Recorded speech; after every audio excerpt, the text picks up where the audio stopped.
Hi, today we're going to talk about our packing cube series and we're at episode 2.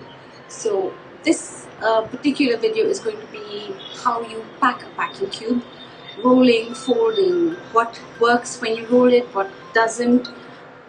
So let's get to it. I'm going to assume we're going on a roughly 3-day trip and we have a mix of clothing. It's not very hot and not very cold either, so maybe no jackets. But let's say we have a pair of shorts, we have a pair of jeans that we're packing, there's a shirt that's long sleeve, a t-shirt, a thin sort of workout shirt, and a couple of t-shirts. I'm just going to use a sort of more standard sized packing cube. This one is a single-sided packing cube. It has one compartment and a zipper. Let's start with our thickest piece of clothing. The way I deal with jeans is I prefer not rolling them because they tend to get too lumpy. So I fold them and I usually put them at the base of the bag or right on top of it, whatever works. Next we have a t-shirt, which is a pretty standard sized casual t-shirt, and we're going to fold that, and you want to roll it with this side on the inside so it is a neater, tighter roll. Okay, now for now I'm just going to remove that, and that goes in there. My shirt, which is a rather thin sort of chambray shirt, goes in there as well. Pair of shorts on the bottom. Workout shirt, lounging shirt, something that's easy, quick drying. These are great for travel because you can clean them and they dry quicker. So that goes in there. This one's a thickish shirt, and I've mostly chosen this because it's a rather large shirt, so it'll take up some space. So this is something perhaps that you could wear out, and that goes in there again as tightly as possible. Now you can still see there's a whole lot of space.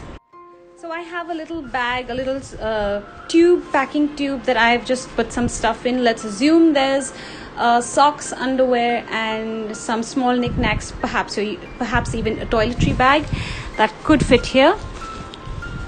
Don't be afraid to roll and fold if you have extra space. So that goes in there, and a pair of jeans on top. In one packing cube, you ideally have enough to take you through a whole weekend.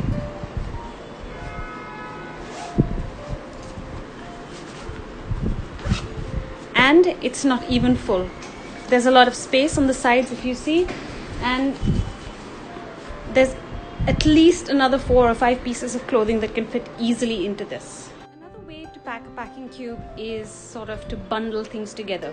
So you take your thickest piece of clothing, something like a pair of pants or jeans, and you simply stack all your clothes inside it. You can do it 2 ways. You can either do it this way, where you fold things over, but if you don't have that much of fabric to play with, for example if it's a jacket, then you just put all of them back here.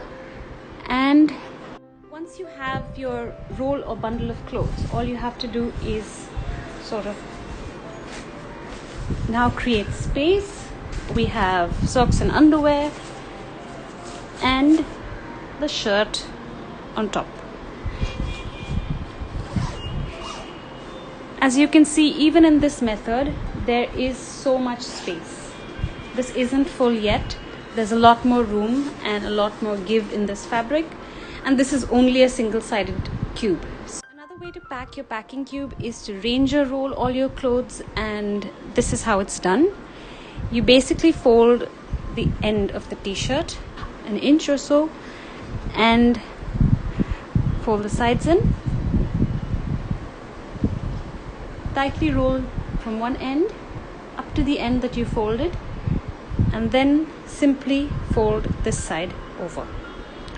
This is not a new technique, it's an old one, but it's a good one, and it's great if you don't care about wrinkles, or if you know when you get to your destination you have an iron available should you need to. This is a rather oddly sized garment, and I thought it would make a great example of how you can range roll virtually anything. In this case also, I'm just going to fold those straps in and roll to the end and over. As you can see, ranger rolling something makes the piece of clothing or garment that you have far smaller and more compact than just rolling it, and it's a good go-to when you're using packing cubes. And as you can see, it doesn't take too much time. It's super quick and easy. I've even ranger rolled this thick t-shirt, so you have a great idea of what this looks like. In the same packing cube, we still have the socks and underwear, the jeans, the chambray shirt, and the shorts go in there, and I think these can go on top. There's still an entire side of space here into which you can put a pair of flip-flops, an extra pair of jeans, or whatever you want to fill this with. Now you're probably wondering how you're going to pack a thick jacket into a packing cube. Ideally, I would say leave the thick jackets at home unless you're going to a really cold country, in which case carry it on your arm, wear it. Rarely would I suggest putting it into your packing cube or into your bag. If you must, try and get one of those small compressible jackets or layer up. Those are far better options than carrying something that's thick and heavy and that you possibly won't be able to use as much.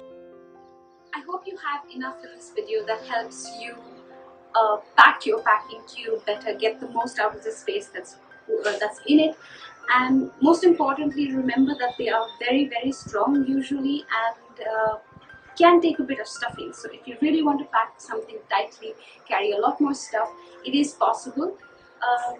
Do keep a few extras sometimes at the flat of your bag if you can, because in case you break a zip, that's not a pretty thing to happen on a trip. So aside from that, have your packing. If you like this video, give it a thumbs up and don't forget to subscribe.